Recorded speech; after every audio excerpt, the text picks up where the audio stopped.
If you're not prepared, you don't know Jax. Prepper Jax. Hi everyone, John here for Prepper Jax, coming to you with this week's video cast edition of Jax Facts. Are you ready for this? Then let's get started. So this week's local veteran small business shout out goes out to Crystal Coulson. Now, Crystal herself is not a veteran, but her husband is currently serving, thus making her a veteran spouse. Now, Crystal is the proud owner of Crystal Clean, a commercial and residential cleaning service. Now, Crystal has a lot of experience up in Massachusetts, where she's from, and she's recently moved to North Carolina to be here with her husband, who is currently going through school over at Fort Bragg.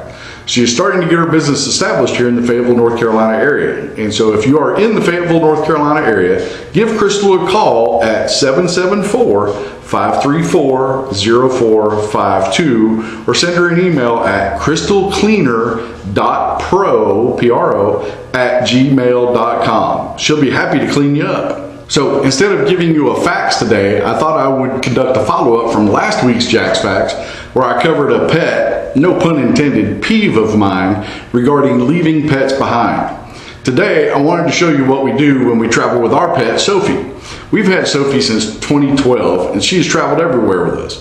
Granted, she is a smaller dog, but hopefully what I will show you should be able to help give you some ideas of what you could do to be better prepared when you need to travel with your pet, or in the worst case scenario, have to bug out or leave your home in an emergency situation. What my wife did was come up with a way to carry all of what we need for Sophie all in one container or a small tote.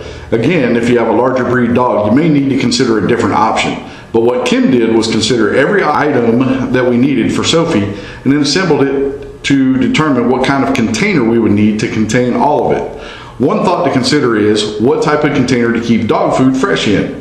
You could take the entire bag or purchase smaller bags to keep in a smaller container. Keep in mind, if you take the entire bag, once you open that bag, it is harder to keep it fresh.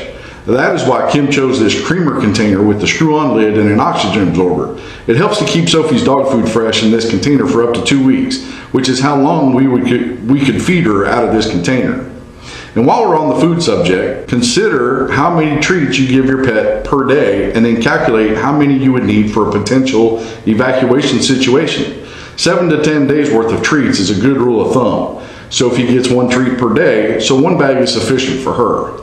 Water is another unit of measure you need to take into consideration. Since we take a case of bottled water along with a Sawyer Mini water filter, basically because it attaches to a water bottle in case we need to refill the bottle, having a couple extra bottles of water in Sophie's tote is just in case we run out and are not able to purchase any more water when we travel.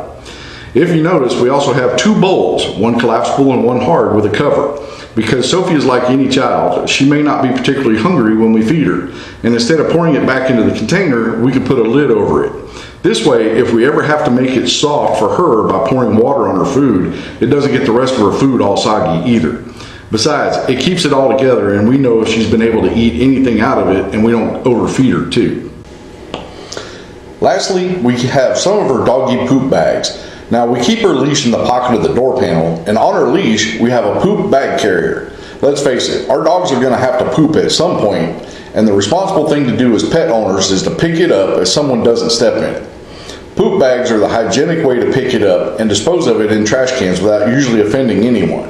But we all know there's going to be at least one who will be offended. It's poop in a trash can. But I digress. So in Sophie's tote, we keep extra poop bags for her poop bag holder on her leash. This way we know where they are, and if we run out, as well as we see them every time we pull her food out to feed her and can watch to be sure we have a sufficient supply. Because they make good poop bags for humans too. You know, for the time you have an emergency alongside of the road or out in the woods, be responsible. If you poop or your dog poops, scoop it up. Okay, so that wraps up this week's edition of Jax Facts, folks. I hope you got something good out of it. I could go into greater detail, but we like to keep it as simple as possible around here. If you have a tip to share, leave a note down in the comments below. We, as well as others, would appreciate it. And don't forget to subscribe to this channel and tap the bell to be reminded when we post new video content. We would also sincerely appreciate it if you'd tell your friends and families about us too. Also, if you haven't done so, we'd appreciate it if you give us a follow on Facebook, Instagram, and Twitter at Prepper Jax, Jakz. And lastly, if you're not local to Fayetteville, North Carolina, you can find almost all of our products on our website, which is www.prepperjacks, that's JAKZ.com. So until next time, remember, if you're not prepared, you don't know Jacks. Prepper Jacks. And we thank you for your support. Thanks for watching, everyone.